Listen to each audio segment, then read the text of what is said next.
পরে বলবেন আল্লাহ ওই সেজদার মধ্যে প্রশংসা শুনে আনন্দিত হয়ে মাথা উঠান, হে মুহাম্মদ বলুন আপনার বক্তব্য শ্রবণ করা হবে, তার মানে উত্তর দিব, এবং আপনি দাবি করুন আপনাকে দেওয়া হবে, শাফাআত করুন শাফাআত কবুল করা হবে। আহমেদু বে তাহমিদিন, এমন এমন প্রশংসা আবার আল্লাহর করব আমি যে ভাষা ওই সময় আল্লাহ আমাকে শিখিয়ে দেবেন। আলহামদুলিল্লাহ রাব্বিল আলামিন ওয়াসসালাতু ওয়াসসালামু আলা রাসূলিল্লাহ খাতামুন নবিয়্যিন ওয়া সাইয়্যিদু আল আম্বিয়া ওয়াল মুরসালিন।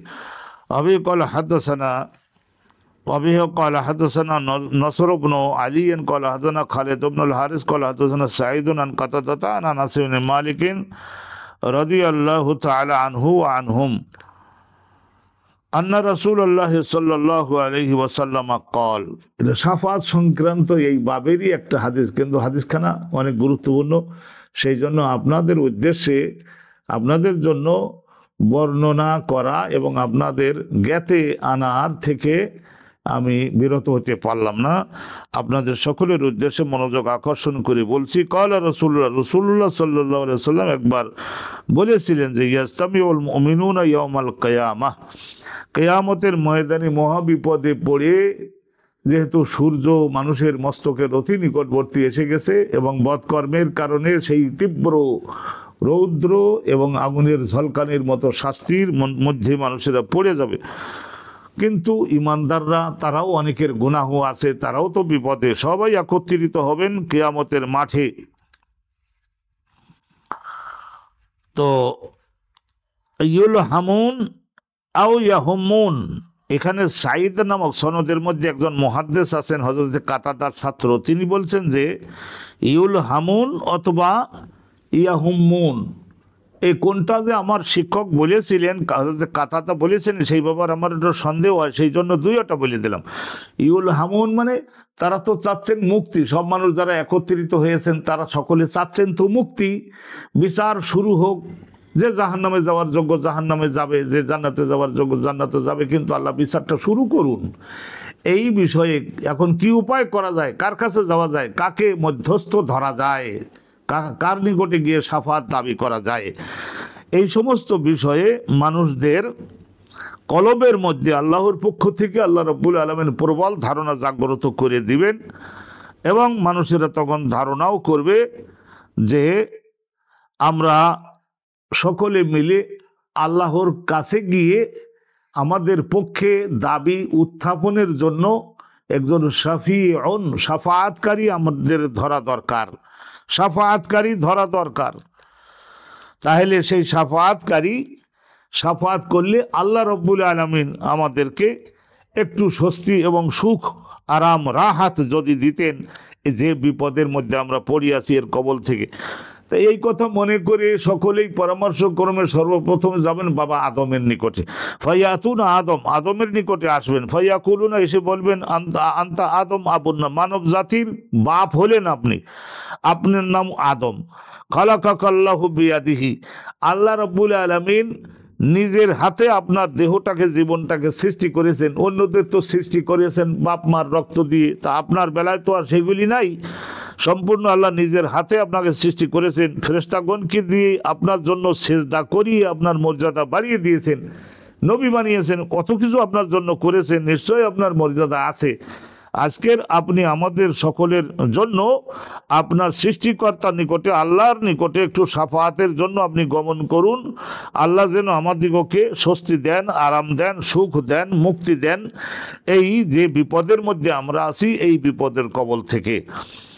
তখন হযরতে বাবা আদম আলাইহিস সালাম কি জবাব দিবেন, ফায়াকুলু লাস্তু হুনাকুম, তো হযরতে বাবা আদম আলাইহিস সালাম বলবেন যে বাবা সকল তোমরা আমার নিকটে একটা ভালো বিশ্বাস করে আসছো, কিন্তু আল্লাহ রাব্বুল আলামিন যেভাবে কঠিন গদবান, কঠিন ক্রোধ এবং রাগ সহ আত্মপ্রকাশ করেছেন, এই পরিস্থিতিতে আল্লাহর কাছে গিয়ে কোনো কিছু বলবার মতন যোগ্যতা মুখ আমার নাই। এবং তিনি বলবেন, তিনি মনে মনে স্মরণ করবেন এবং জনগণের কাছে উল্লেখ করবেন যে আমি একটা গুনাহ বলতে এখানে ইজতিহাদি খাতা আমি করেছিলাম, তো আমি লজ্জিত, সেই কারণে এখন আল্লাহর কাছে গেলে যদি আল্লাহ বলেন যে ঠিক আছে বিচার তো শুরু করতে বলো, তা তোমারে দিয়ে শুরু করি, যেহেতু এসে পড়ছো আর তুমিই প্রথম মানুষ। বেহেশতে এত লক্ষ লক্ষ ফল থাকার পরেও ওই এক জাতের ফলের ব্যাপারে নিষেধ করলাম, তো সেইটার উপরে গিয়ে হুমড়ি খেয়ে পড়লা কেন?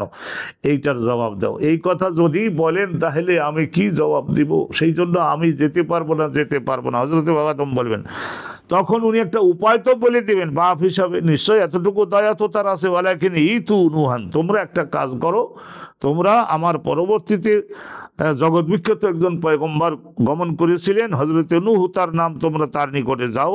ফাইন্নাহু আউয়ালু রাসূল, তিনি তাকেই বানিয়েছিলেন আল্লাহ সর্বপ্রথম রাসূল। রাসূল বলা হয় যার উপরে আলাদা বড় কিতাব নাজিল হয় এবং অনেক আইন দেওয়া হয়।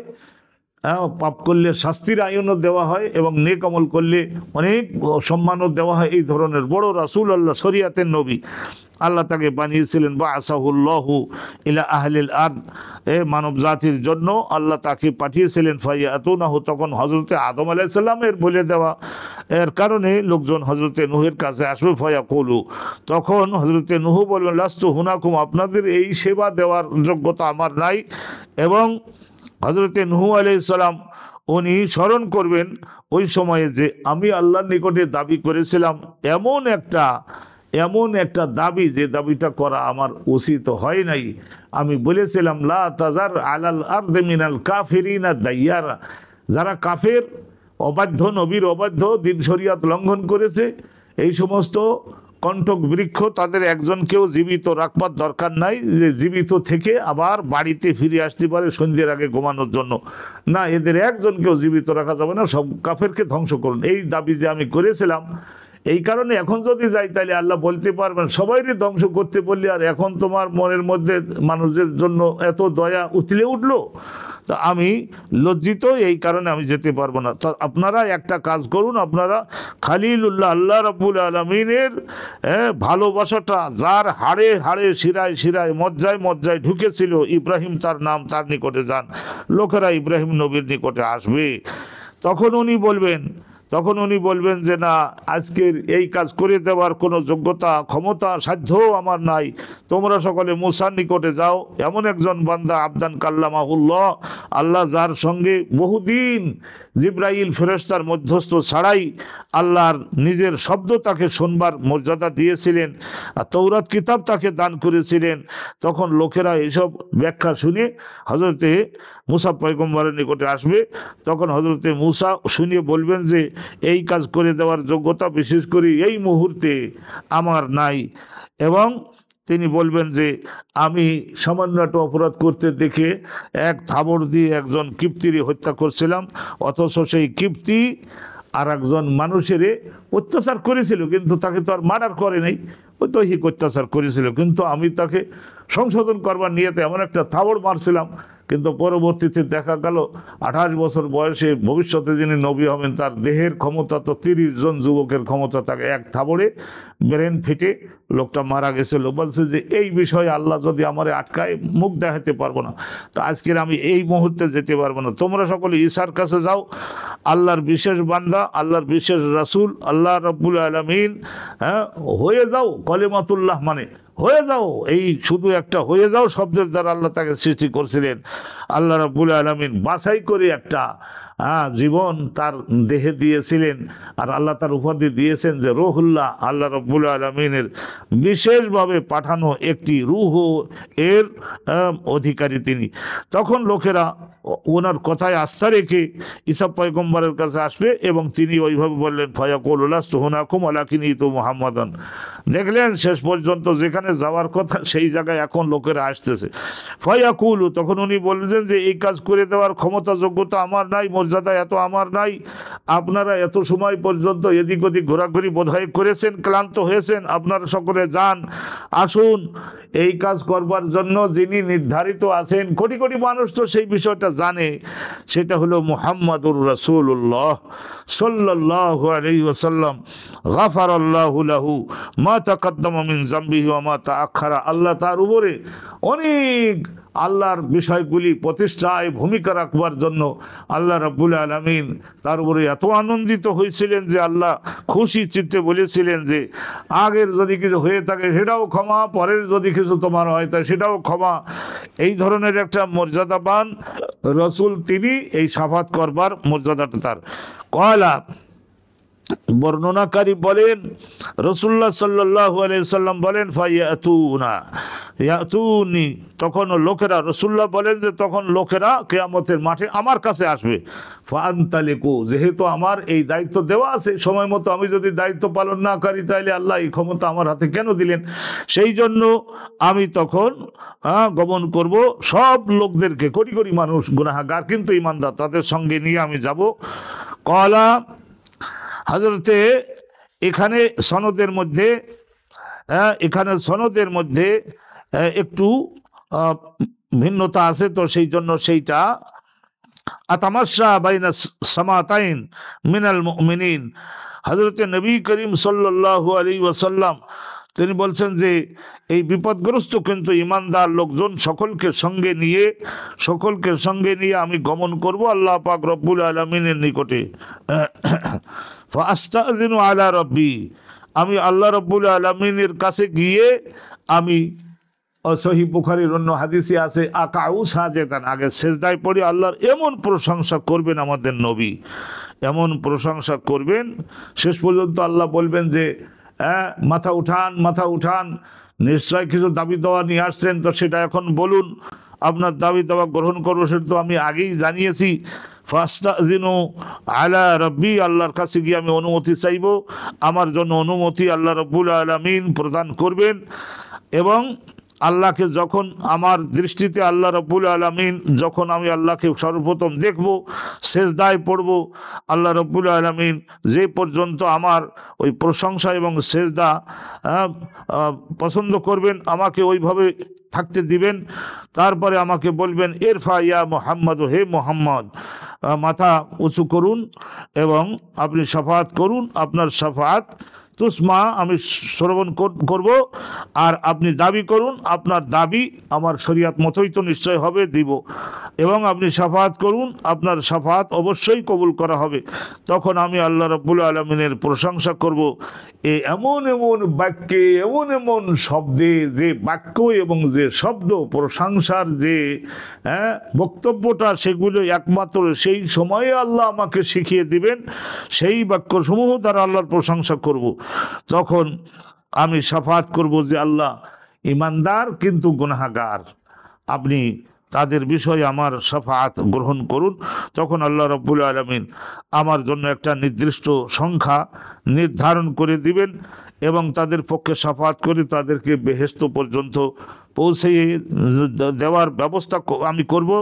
তারপরে দ্বিতীয়বার আবার আল্লাহর কাছে যাব এবং আল্লাহ রাব্বুল আলামিনকে যখন আবার আমার চোখে আমি দেখব, আবার অনুরূপভাবে সেজদা করব।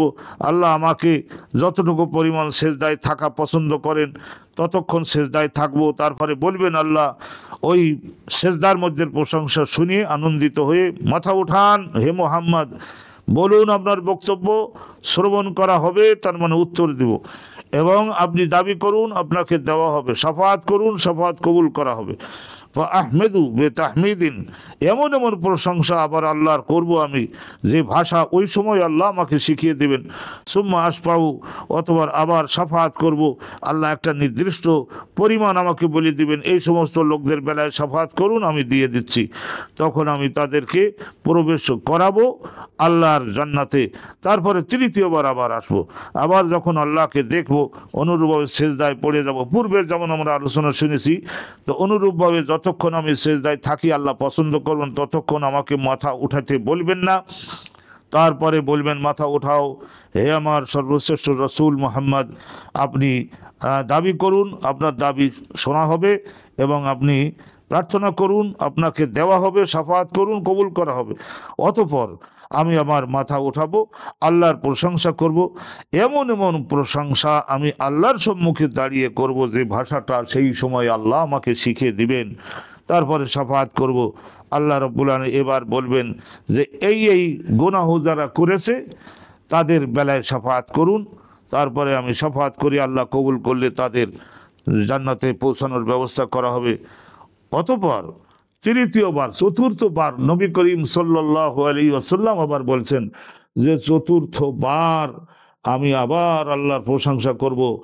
তখন আমি বলবো, ইয়া রব্বে, হে আমার আল্লাহ, মা বাকিয়া ইল্লা মান হাবাসাহুল কোরআন, জাহান্নামের মধ্যে আর শুধু কেবল সেই সমস্ত লোকরাই আটকা পড়েছে, তাদেরকে আটকে রেখেছে আপনার কোরআন।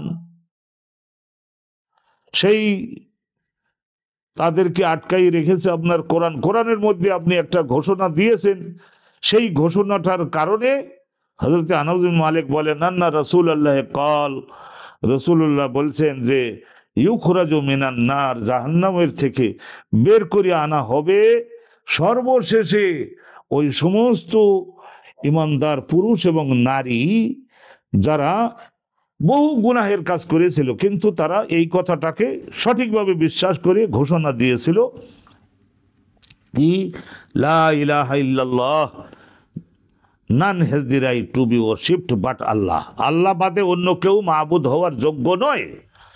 এবং আলহামদুলিল্লাহ তার কলবের মধ্যে মোটা একটা জবের দানার সমান ঈমান আছে। মিন খাইরিন বলতে মিন ঈমান। এরপরে আবার যারা লা ইলাহা ইল্লাল্লাহ বলেছিল, কিন্তু তাদের কলবের মধ্যে ছোট সাইজের একটা গমের ওই জবের চাইতে এখানে হাদিসে দেখা যাচ্ছে যে গমটা একটু তুলনামূলক বোঝাবার জন্য রাসূলুল্লাহ বলেছেন ঈমান আছে, তাদেরও বের করা হবে। তারপরে সর্বশেষে জাহান্নামের থেকে বের করে আনবার নির্দেশ হবে ওই সমস্ত ঈমানদারদেরকে যারা লা ইলাহা ইল্লাল্লাহ ওয়া আন্না মুহাম্মাদান রাসূলুল্লাহ, এই তাওহীদ ও রিসালাত বিশ্বাস করেছিল, কিন্তু বস্তা বস্তা কবিরা গুনাহ করেছে। কিন্তু সর্বশেষে যারা জাহান্নামের থেকে বের হবে তারা হলো ওরাই যাদের কলবের মধ্যে এই আল্লাহ নবী বলেছেন যে জাররা বলতে সাধারণত এর তিনটা ব্যাখ্যা। এক হলো ঝাড়ু দেওয়ার সময় ঝাড়ুর আঘাতে যে সমস্ত ধূলিকণা উড়ে বেড়ায়, উঠন্ত সূর্যের রৌদ্রের কারণে আমাদের দৃষ্টিগোচর হয়, ওই যে বিন্দু বিসর্গ এই ধরনের। আর অন্যরা বলেছেন যে ছোট্ট নামলাতুন সগীরা, ছোট্ট ছোট্ট পিঁপড়ে যেটা কানের মধ্যে ঢোকে, এখানে ওখানে ঢোকে, ছোট্ট পিঁপড়ের সমান। আবার অন্যরা বলেছেন যে একটা খেজুরের বিচির বুকের মধ্যে যে একটা গর্ত মতো থাকে, ওইটা ভরাট করবার জন্য যতটুকু পরিমাণের আটা ময়দা লাগে, তার মানে অনেক দুর্বল, কিন্তু ঈমান তাদের আছে, তাদেরকে বের করে আনা হবে নবী করিম সাল্লাল্লাহু আলাইহি ওয়াসাল্লাম তার শাফাআতে। কিন্তু রাসূলুল্লাহ সাল্লাল্লাহু আলাইহি সাল্লাম বলেছেন যে সব সময়ের জন্য যাতে ঈমানের উপরে মৃত্যু হয়, সেই বিষয়ে ঈমানের সঙ্গে থাকবার জন্য সকলের সতর্ক সাবধান থাকবে। ওয়া আখিরু দাওয়ানা আনিল হামদুলিল্লাহি রাব্বিল আলামিন।